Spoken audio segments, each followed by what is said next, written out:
of the Mediterranean world. The Roman people became an exotic mix of cultures from such diverse cities as Athens, Jerusalem, and Pompeii. Despite their differences, these people had one thing in common. Together, they built the foundations of an empire. Monumental wonders such as temples, aqueducts, bridges, and roads.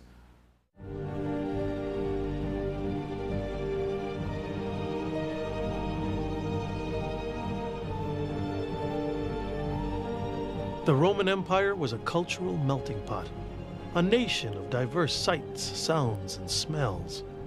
By 80 AD, the idea of being Roman had spread across the Mediterranean world.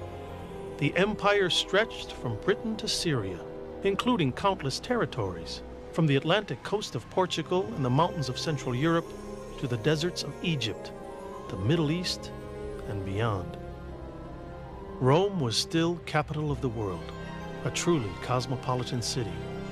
But by the late 1st century AD, there were 4,000 other Romes, cities within the provinces of the Roman Empire. Since the 3rd century BC, the Roman Empire's vast expansionism was due to the strength and ingenuity of its government, as well as its army.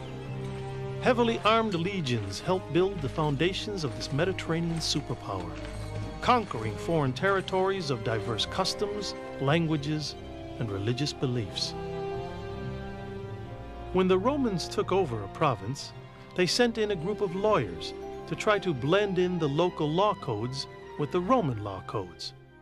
Provinces were then ruled by Roman governors, chosen by the emperor in office at the time. The provincial cities, in turn, elected their town councils to make local decisions. When I first came to Rome, I came in search of the ancient Romans, and I was overwhelmed by the city of Rome. But then slowly, I started to move out of Rome to explore the length and breadth of the Roman Empire. And wherever I went, in North Africa, through Greece, through Turkey, through the Middle East, through places like Syria, everywhere I went, there was evidence, physical evidence of the Romans being there, of those places being part of an empire that in many ways was unified, because you could always recognize Roman buildings in those places. For the most part, these Roman territories were allowed to maintain their personal identity, each offering something unique to the empire. In Syria, the city of Palmyra became a crucial trade link between Western Europe and Asia, exporting spices and silks to Rome. The city of Aphrodisias, located in modern Turkey, was home to the most prestigious school of sculpture in the empire. In Bath, England, medicinal springs and bathhouses became a popular health resort for high society aristocrats in need of healing or relaxation. In time, however, the empire's architecture became a mixture of Roman and provincial styles. The big cities throughout the provinces represented the public side of the empire, but there were still other towns that reflected the private side of Roman life. In the province of Italy, 150 miles due south of Rome, was the city of Pompeii. Nestled near the great volcano Vesuvius and the Bay of Naples, Pompeii became a resort town for Rome's rich and famous. But while a few out-of-towners came to soak up the sun and balmy bay breezes, the citizens of Pompeii carried on a hectic and prosperous life. If we could transport back to antiquity, I think the first thing that would strike us in the streets is no automobile, no motor car, and none of the fumes that we associate. Instead, the horse-drawn chariot, or rather the mule-drawn chariot, the noises associated with that, enormous great wheels creaking along the streets, and then a whole series of smells that we don't meet. For instance, from the fulleries, the smell of the urine in which they wash the clothes, or from the food shops, the smell of the exotic spices and so on. The citizens of Pompeii strolled the narrow sidewalks to window shop for fabrics or foods. Crowds stood in line in bakeries like this one to purchase fresh loaves of bread or biscuits they made specially for dogs. A citizen could stop for a quick snack at one of the many take-out food counters that were found on practically every street. Many of the poor lived on take-out food, since they had no kitchens. What we've got here is probably the best example in Pompeii of something that you find up and down the streets, lots and lots of examples of counters with these holes in them. And what Italian archaeologists call them is thermopolia, which translates as hot food shops, like hot food takeaways. Frankly, they didn't have the idea of putting a hamburger in a roll so that you could eat it in the streets. Ancient food doesn't work like that. But my guess is that these are containers for dry food, like grain, selling flour, then beans, peas, all sorts of dry foods could well have sold here. So I see it more as a sort of grocer's. Roman staples were typically bread, olives, and fruits. The upper classes added meats like pork or mutton to their diet. The city of Pompeii was particularly famous for manufacturing a special fish sauce called garum. Here we've got a place of production of fish sauce, garum. It's one of the staples of Roman cuisine. Almost every recipe has to have a little dash of fish sauce, and you make it by putting cheap fish, mackerel and so on, in a great jar and letting it ferment for weeks, even months.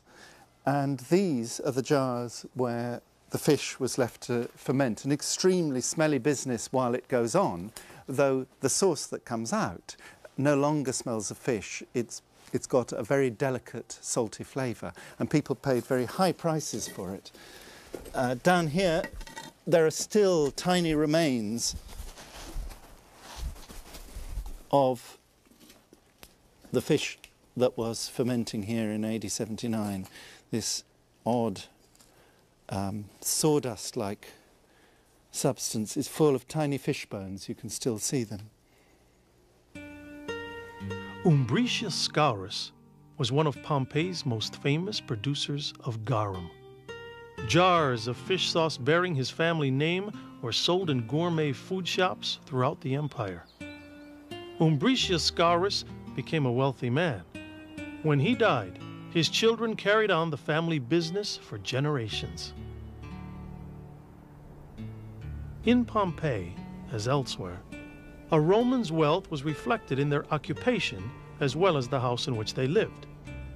The walls in upper-class homes were decorated with vibrant frescoes that depicted scenes of Roman society at its finest.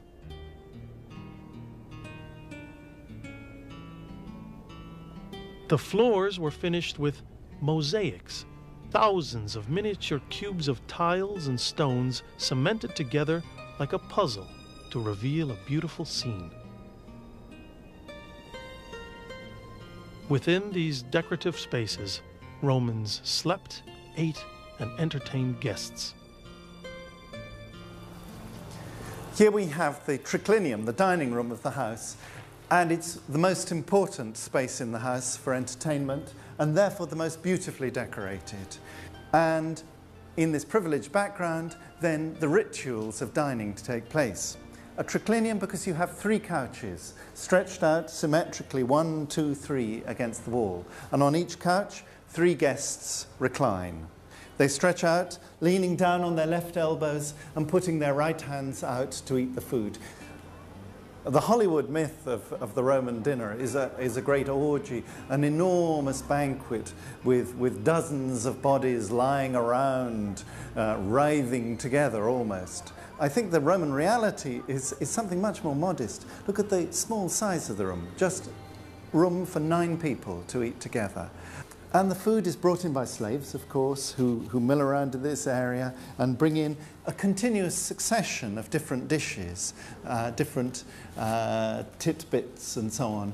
Not a great animal, but dishes with small things, finger food, which they can pick and eat.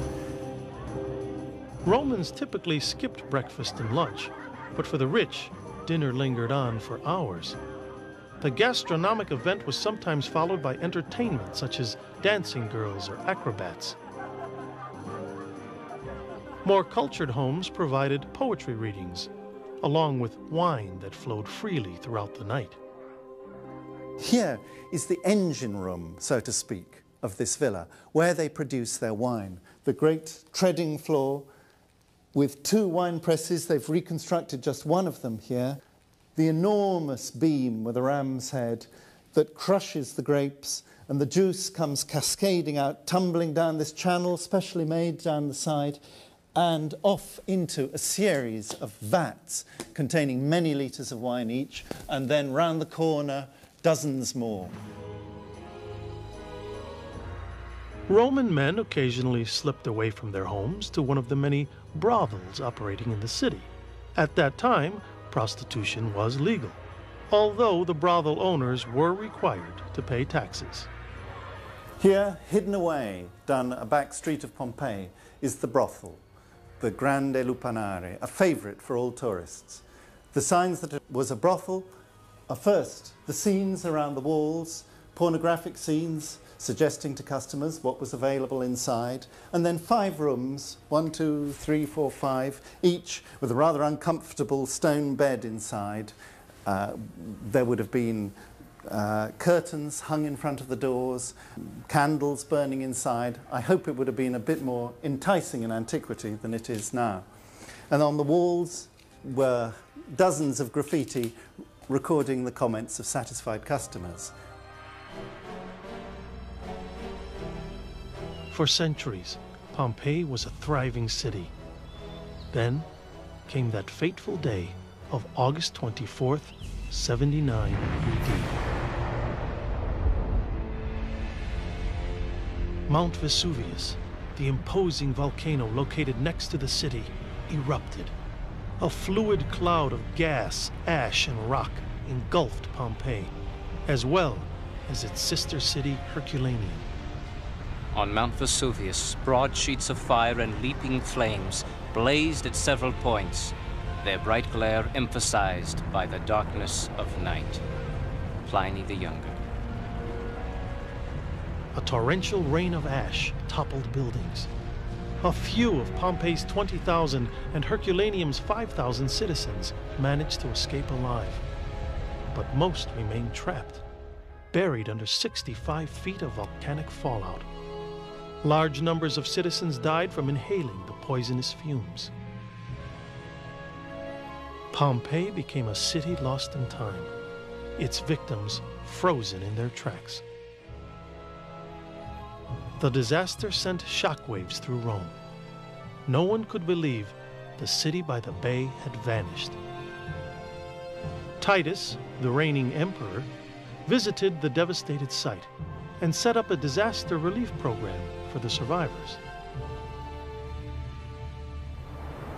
Pompeii is cut off at one particular moment, AD 79, when you could say the Roman Empire is actually at a peak. This area of central Italy has got vast wealth coming into it from all around the Roman world. So you've got a moment of economic explosion, so to speak. But at the same time, Pompeii itself is in terrible trouble. The destruction of Pompeii symbolized the empire's fragile mortality. The ancient civilization had been in existence for over 100 years, but the times were changing. The capital of Rome still maintained power. However, the provinces would begin to exert their own influence within the empire.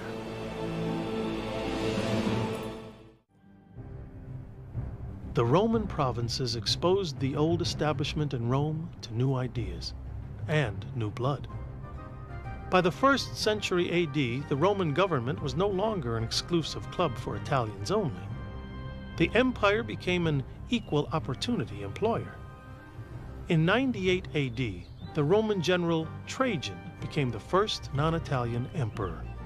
Born in Italica, Spain, Trajan's proven track record as a military general and governor of Upper Germany prompted the former emperor Nerva to name him his successor. At the end of the 1st century AD, it's still very early days for a provincial from somewhere as far away as Spain to make it very big in the Roman Empire. You do have individual instances of men from distant provinces who become senators in Rome. But Trajan makes it very big indeed, and he's one of the first to do it. And there are all kinds of innate prejudices that he had to overcome to achieve that much. Trajan quickly proved his skills as emperor. He was an aggressive soldier, deeply interested in foreign policy, deeply interested in invading people. At the same time, Trajan was also a philanthropist. He instituted a welfare program to help the poor, which lasted for over 200 years. He also provided low-cost loans to farmers. Trajan was so well-liked that he was given the title Optimus Princeps, the perfect prince. The Roman citizens also respected Trajan's wife, Pompeia Plotina, born in Gaul, which is now France. The non-Italian First Lady was less interested in pomp and circumstance and more interested in the people of the empire. How modest she is in her attire, how moderate in the number of her attendants, how unassuming when she walks abroad. Pliny the Younger. Unlike his wife, Trajan was known for his frivolous spending. He also had a weakness for wine and young boys. But for the most part, Trajan concentrated on Romanizing the territories he helped to conquer through art, architecture, and engineering.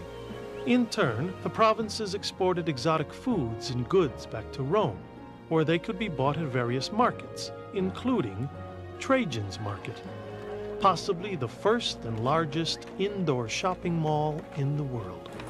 I think Trajan's markets are probably one of the most impressive and most complex works of Roman architecture that have survived to us.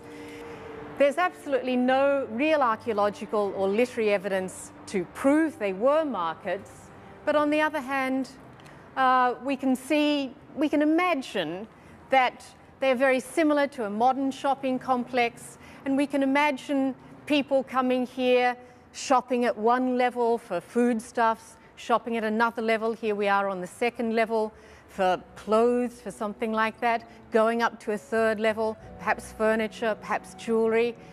It must have been full of color and noise and smells, and all very exotic, I think, something that would have reflected very much the cosmopolitan nature of Rome. Trajan enabled the import and export of goods by expanding the massive system of Roman roads.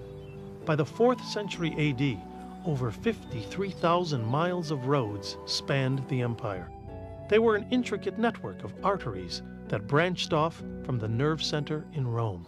Without the modern conveniences of faxes and phones, roads became an important communication link between Rome and its provinces. The Roman army has, I think, a pretty well-deserved reputation for its engineering skills, and it did indeed construct a lot of the infrastructure of the Roman Empire. Most famously, of course, it was responsible for the great network of trunk roads which span the whole of the Mediterranean basin. And these were built primarily for official purposes, for moving troops and for government intelligence services. These ancient highways were first built to help the Roman army travel to the remote reaches of the provincial frontier to battle enemies. Over time, the roads became the fastest way to transport goods, either by chariot or horseback. Eventually, this delivery system evolved into the earliest postal service. Of course, Rome's control of this enormous empire also meant that she could import almost anything she wanted from the ends of the earth to the city of Rome, again, to make that statement that Rome was the center of imperial power. By 100 AD, all roads led to Rome. These stone freeways enabled information to flow from the capital to the empire, such as trends in architecture and city planning. One of the most coveted pieces of architecture in most Roman cities were the aqueducts. Like Rome, most provincial cities needed water, and lots of it. As a result, the Romans engineered massive aqueducts to carry water from nearby springs along a series of channels, then through lead pipes which fed the public fountains, bathhouses, and even some wealthy homes. Aqueducts work purely on the basis of gravity, and this shows you the tremendous skill in the engineering, because you have to find sufficient water supplies to feed into the given population of whatever town it is you're dealing with, but you've also got to find them from the right places such that you're essentially flowing downhill. Without water, most of this lifestyle can't function, because there are very few places which naturally have enough water to support a population of a few thousand. The Romans also created a sophisticated plumbing system. Only the rich had private latrines. Most citizens in the provinces used public lavatories, long stone benches with a series of conspicuous holes. These outdoor bathrooms also became social gatherings, where citizens gossiped with each other while tending to their own personal business. During Trajan's reign, the empire began to change. The capital of Rome was becoming less and less important. Faster and more efficient transportation systems provided a two-way flow of information and ideas across the empire. The provinces were becoming the centers of imperial power.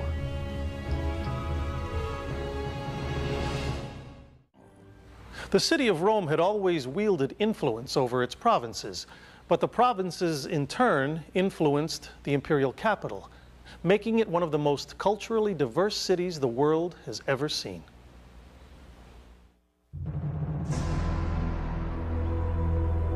Since the early years of the Roman Republic, all Roman people were obliged to worship the state religion. This meant they needed to occasionally visit a public temple and make a sacrifice to a particular god, such as Jupiter, the king of the gods, Bacchus, the god of wine and celebration, and Apollo, the god of the sun. Also central to Roman religion was sacrifice to the guardian spirit of the reigning emperor. Sacrifices came in the form of money, food, or slaughtering an animal. But over the centuries, the citizens of Rome were gradually exposed to many religious customs and ideas pouring in from the provinces. We have to remember that the Romans are not living this life thinking of another life. They're living this life strictly for itself. Chiefly, the role of the gods is to help you out in your career. And the Romans call this I give so that you give. You propitiate the gods in order to keep them on your side. Not in order to buy an afterlife, but in order to have a good life here on earth. By 100 AD, merchants, traders, and slaves began transporting other mystical religions and cults throughout the empire. Many of these foreign beliefs became appealing to the Roman population at large. The Roman Empire provided the channels through which such religions could move much more easily than they could have at other times. So, for example, the Egyptian goddess Isis, who was at the center of another one of these so-called mystery cults, her worship spreads not only to Italy, to the center of the empire, but far beyond that. That spreads to London, and we know there was a temple of Isis in London in Roman times. Roman soldiers in particular became avid followers of Mithras, the Persian god of good versus evil. His cult, symbolizing death and renewal, appealed to soldiers, who always faced their own mortality on the battlefield. The cult originated in the Asian provinces, but by the 1st century AD, Mithraic temples were found in Italy and as far north as Britain. Cults like this one exemplify the empire's religious diversity and toleration. Generally speaking, the Roman Empire was characterized by religious toleration. It was generally a world of live and let live, that for most cults, they were tolerated by the Roman Empire so long as the people who followed these cults were also happy to follow the Roman state religion, because that was the way in which you actually expressed your loyalty to the Roman state. For the most part, Trajan was tolerant of the many religions being practiced throughout the empire. His fairness as a leader was held in high esteem by the Roman population, as well as by the emperors who followed him. In 117 AD, Trajan suffered a stroke and died. He and Pompeia were childless, and Trajan hadn't named a successor. Pompeia allegedly forged adoption papers, making Trajan's younger cousin, Hadrian, his legal son and heir to the throne. Trajan and Pompeia had been Hadrian's guardians since he lost his father at age 10. Under Trajan's tutelage, Hadrian grew up to be a respected military general and consul. At age 42, Hadrian was made emperor. Born in Rome and raised in Spain, he was a restless man who had spent most of his young adult life wandering the Roman provinces as a student and as a soldier. He was a man who defied traditions. In ancient Rome, body hair of any kind was seen as barbaric. Hadrian became the first emperor to wear a beard. His hair curled on a comb and with a full beard, which was kept well trimmed. His eyes were supposedly bright and piercing. He could be pleasant to meet and had a certain charm, and he mingled readily with his humble subjects, more of whom must have seen him than any other emperor. The Augustan Histories. In celebration of his ascension to the throne, Hadrian cast all unpaid debts and taxes onto a public bonfire. He quickly positioned himself as an emperor of the people.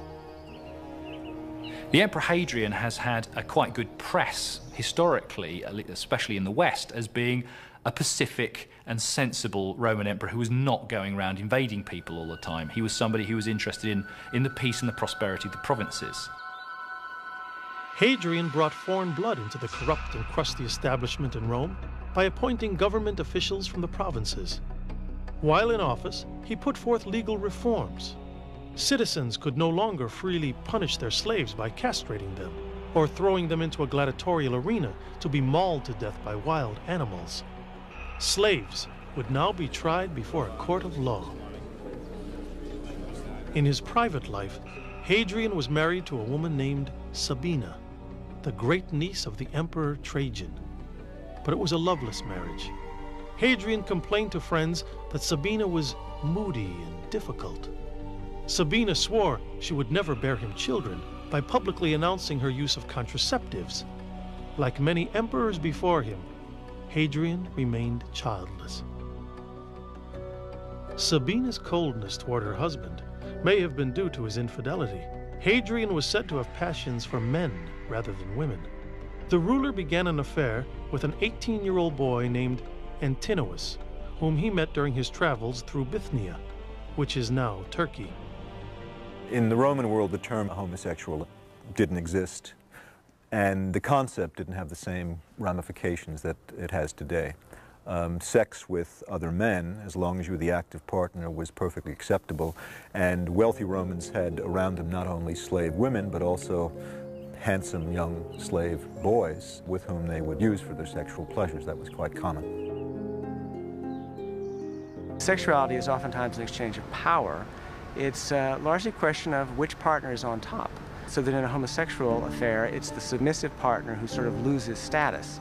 This means that if a Roman citizen were to have homosexual sex with a slave, there's really no problem there. You're simply using your property. However, if a Roman citizen were to play the submissive role, this is a loss of face and may be used as a scandal. Beyond his love affair with Antinous, Hadrian possessed a reckless wanderlust. He was determined to tour the entire empire.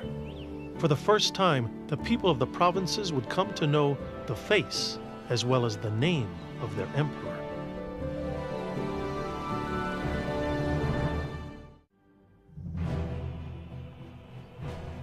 In 121 AD, the Emperor Hadrian began his first of 4 grand tours of the Roman Empire, whose territory spanned over 2 million square miles and included 4,000 cities and 44 provinces.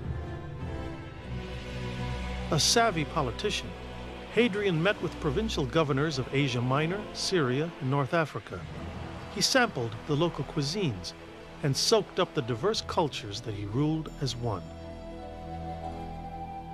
The Roman emperor was acutely aware of the need for the peoples of the empire to know who he was, what his name was, and also to have some idea of what he looked like. This was not achieved, of course, through the media we have today. The Romans had no equivalent of television or even really newspapers. So some emperors would actually travel around the empire, and the most famous example of this would be the Emperor Hadrian, who spent much of his long reign touring around the provinces from one part of the world to the next.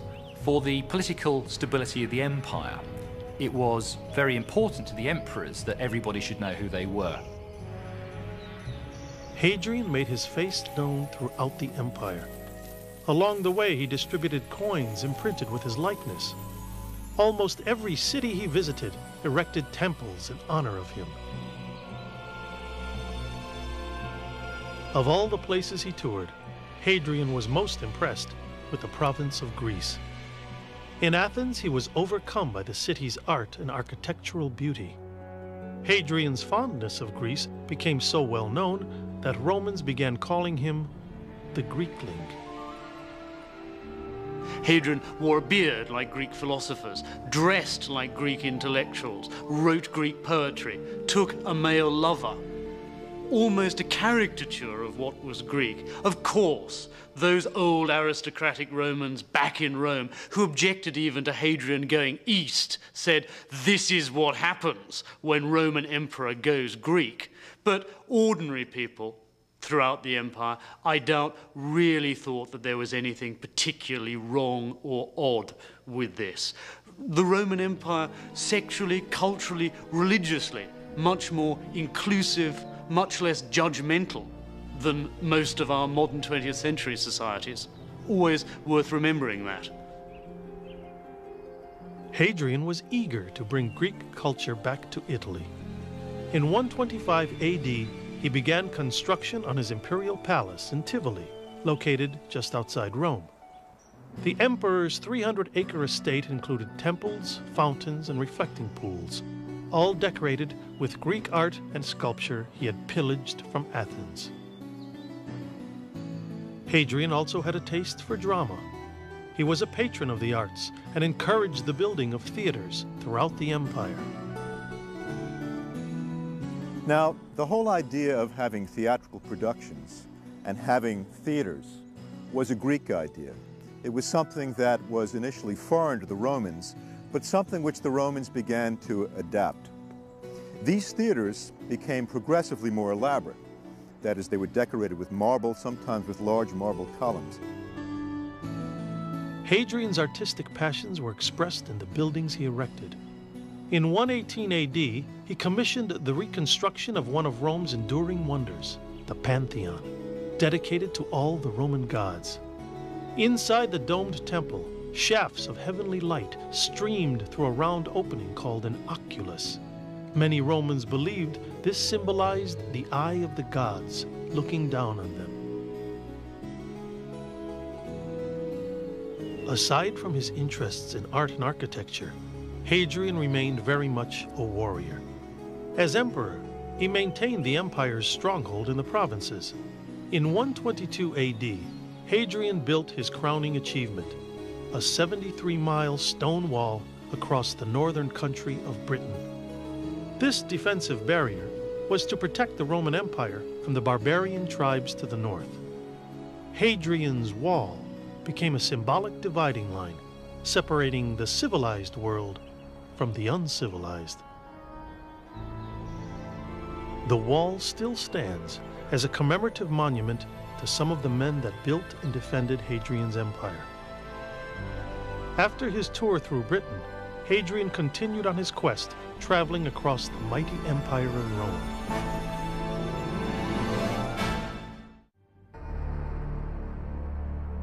In 130 AD, Hadrian began his third whirlwind tour of the provinces. He first traveled through Asia and then sailed west to Egypt, the country where he studied magic and astrology as a youth. Hadrian was a very superstitious man, intrigued by the Egyptian cults of Osiris and Isis. The emperor traveled to Egypt with a large entourage, which included his lover Antinous. Between his appointments with the provincial governor and prominent citizens, the emperor decided to take a leisurely cruise down the Nile River. But during the journey, Hadrian's lover Antinous slipped off the boat and drowned. Those who were present at the time said Hadrian wept like a woman when Antinous drowned. He immediately deified his lover and named a city along the Nile after him. Still mourning the loss of Antinous, Hadrian pushed forward on his tour of the empire. In 131 AD, he entered Judea, a province primarily comprised of Jewish citizens.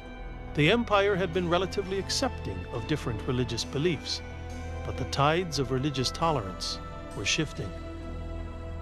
The province of Judea, of course, is the most troublesome province in the Roman Empire. It's the province most prone to revolt. And at the center of that resistance and of that dissidence are the Jews. That's important because it highlights why Judaism is different from any other religion in the Roman Empire, from other forms of paganism. Judaism is a tight, ethnically based religion with a long, deep past, and a religion too, based around a set of books. That made Judaism a much tighter and more difficult resistance group to break than any other group in any other province in the empire. At the time, the vast majority of people living throughout the Roman Empire believed in many gods, including the Roman gods, whom citizens were required to worship by law. But this was not possible for the Jews, who believed in one God and whose religious laws forbid them to worship other deities. At times, Jews' refusal to worship the state religion caused tension between the ruling emperor and the citizens of Jerusalem, the capital of Judea. The Jewish people at the time certainly considered themselves to be very different from the Romans of Italy. Of course, dietary habits and many details of their dress were very distinctive then, as they have been in more recent centuries, and as many Orthodox Jews still are very different today.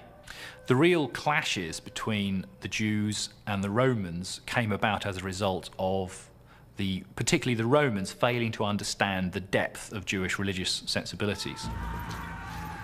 Rome's insensitivity to Jewish religious practices had escalated into a series of violent clashes. In 70 AD, Roman soldiers went on a savage rampage through the streets of Jerusalem.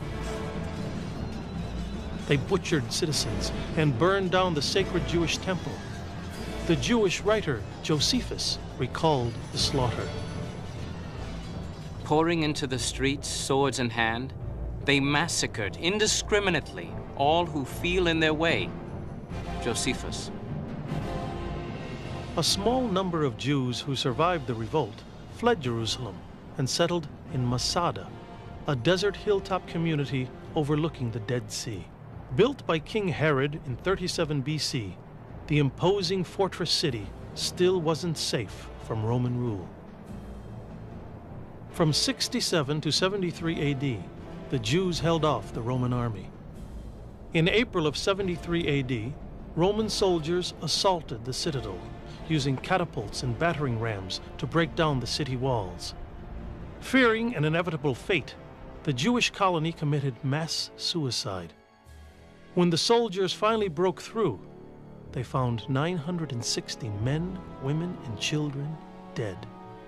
Their martyrdom became a symbol of Jewish solidarity against foreign imperialism. In that sense, the siege of Masada is a very efficient operation for the Romans because it's the most wonderful public demonstration that no one can resist Roman rule. Masada stands as a symbol of Roman power, which I think also echoes through the Eastern Mediterranean with the message, do not oppose the Romans. There's of course some dispute of whether or not the Jews in Masada were executed or committed suicide. I think it's pretty clear that they committed suicide. That's important, I think, in terms of how the story is told. It lends dignity to the Jews as resistors against an imperial power, without, as it were, taking away anything of the siege of Masada as an extraordinary exercise also in Roman military might. Hadrian was aware of the hostility between the Roman government and the people of Judea, but he was determined to keep Jerusalem a Roman city. When entering Jerusalem, Hadrian declared that a Roman temple be built in honor of the god Jupiter. To the Jews' dismay, Hadrian ordered that the new temple be erected at the exact spot where the sacred Jewish temple once stood, before it was destroyed by Roman soldiers. Hadrian further insulted the Jews by denouncing their cultural rituals. Now, Hadrian has a very good reputation for being a peace-minded Roman emperor who, generally speaking, respected the rights and the beliefs of the peoples of the empire as a whole. But he found it very difficult to tolerate some of the practices of the Jews, which he regarded as bizarre. The Jews were outraged by Hadrian's sacrilegious decree. In 132 AD, in a massive show of defiance, thousands of Jews banded together to make a stand against the Roman state. The rebels were led by Simon Bar Kokhba, a passionate Jewish zealot. For almost 4 years, the Jews fought off several Roman legions. But in the end, the Roman army overtook the city of Jerusalem. Over 500,000 Jews were massacred. Hadrian ordered the body of their fallen leader Bar Kokhba to be brought to him. If his god had not slain him, who could have overcome him? Hadrian. The Bar Kokhba revolt was the biggest military battle during Hadrian's reign.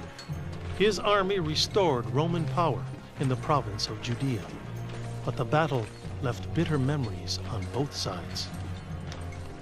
What I think is most significant here is that there's no doubt this was a really very small military problem for the Romans. These people were not of any military significance at all. The reason for this is political, that the Romans wanted everyone else in the Middle East to see that they were not going to tolerate any such resistance. In 135 AD, Hadrian returned to Rome. He had toured 38 of the empire's 44 provinces. In ill health, he spent the remaining year of his life in his beautiful palace in Tivoli. In 136 AD, he died and was buried in a monument in Rome alongside his deceased wife, Sabina. It became an unfitting resting place for a man who never loved his wife and spent most of his life living outside of Rome. Hadrian's tours reflected a new reality. Many of the provinces became politically and economically integrated into the Roman Empire. By the 2nd century AD, the seat of power was no longer in Rome. The power was in the provinces.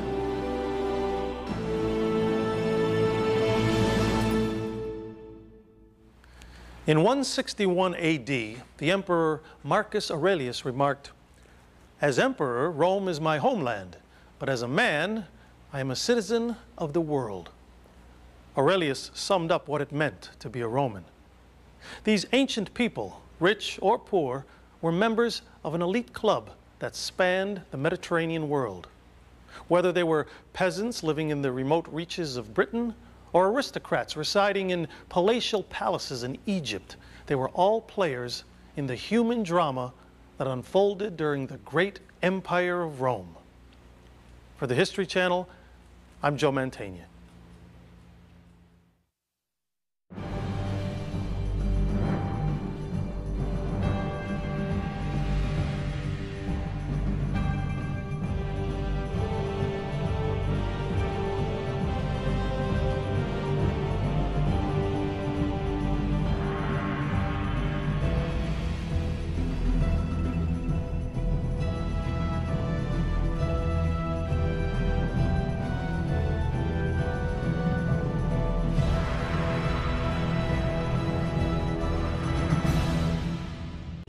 There were 4,000 other Romes, cities within the provinces of the Roman Empire.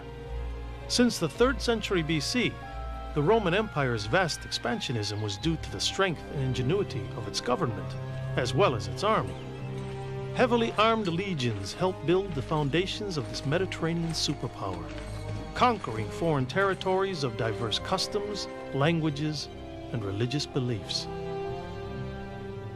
When the Romans took over a province, they sent in a group of lawyers to try to blend in the local law codes with the Roman law codes. Provinces were then ruled by Roman governors, chosen by the emperor in office at the time. The provincial cities, in turn, elected their town councils to make local decisions. When I first came to Rome, I came in search of the ancient Romans, and I was overwhelmed by the city of Rome. But then slowly, I started to move out of Rome to explore the length and breadth of the Roman Empire. And wherever I went, in North Africa, through Greece, through Turkey, through the Middle East, through places like Syria, everywhere I went, there was evidence, physical evidence of the Romans being there, of those places being part of an empire that in many ways was unified, because you could always recognize Roman buildings in those places. For the most part, these Roman territories were allowed to maintain their personal identity, each offering something unique to the empire. In Syria, the city of Palmyra became a crucial trade link between Western Europe and Asia, exporting spices and silks to Rome. The city of Aphrodisias, located in modern Turkey, was home to the most prestigious school of sculpture in the empire. In Bath, England, medicinal springs and bathhouses became a popular health resort for high society aristocrats in need of healing or relaxation. In time, however, the empire's architecture became a mixture of Roman and provincial styles. The big cities throughout, or from the food shops, the smell of the exotic spices and so on. The citizens of Pompeii strolled the narrow sidewalks to window shop for fabrics or foods. Crowds stood in line in bakeries like this one to purchase fresh loaves of bread or biscuits they made specially for dogs.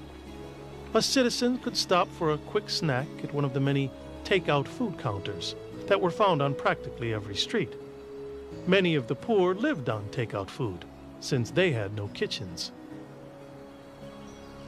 What we've got here is probably the best example in Pompeii of something that you find up and down the streets, lots and lots of examples of counters with these holes in them. And what Italian archaeologists call them is thermopolia, which translates as hot food shops, like hot food takeaways. Frankly, they didn't have the idea of putting a hamburger in a roll so that you could eat it in the streets. Ancient food doesn't work like that. The provinces represented the public side of the empire, but there were still other towns that reflected the private side of Roman life. In the province of Italy, 150 miles due south of Rome, was the city of Pompeii. Nestled near the great volcano Vesuvius and the Bay of Naples, Pompeii became a resort town for Rome's rich and famous. But while a few out-of-towners came to soak up the sun and balmy bay breezes, the citizens of Pompeii carried on a hectic and prosperous life. If we could transport back to antiquity, I think the first thing that would strike us in the streets is no automobile, no motor car, and none of the fumes that we associate. Instead, the horse-drawn chariot, or rather the mule-drawn chariot, the noises associated with that, enormous great wheels creaking along the streets, and then a whole series of smells that we don't meet. For instance, from the fulleries, the smell of the urine in which they wash the clothes. Of the Mediterranean world. The Roman people became an exotic mix of cultures from such diverse cities as Athens, Jerusalem, and Pompeii. Despite their differences, these people had one thing in common. Together, they built the foundations of an empire. Monumental wonders such as temples, aqueducts, bridges, and roads.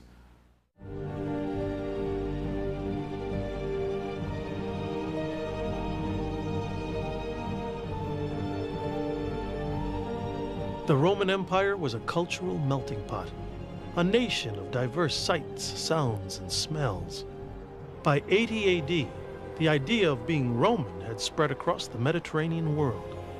The empire stretched from Britain to Syria, including countless territories, from the Atlantic coast of Portugal and the mountains of Central Europe to the deserts of Egypt, the Middle East, and beyond. Rome was still capital of the world, a truly cosmopolitan city.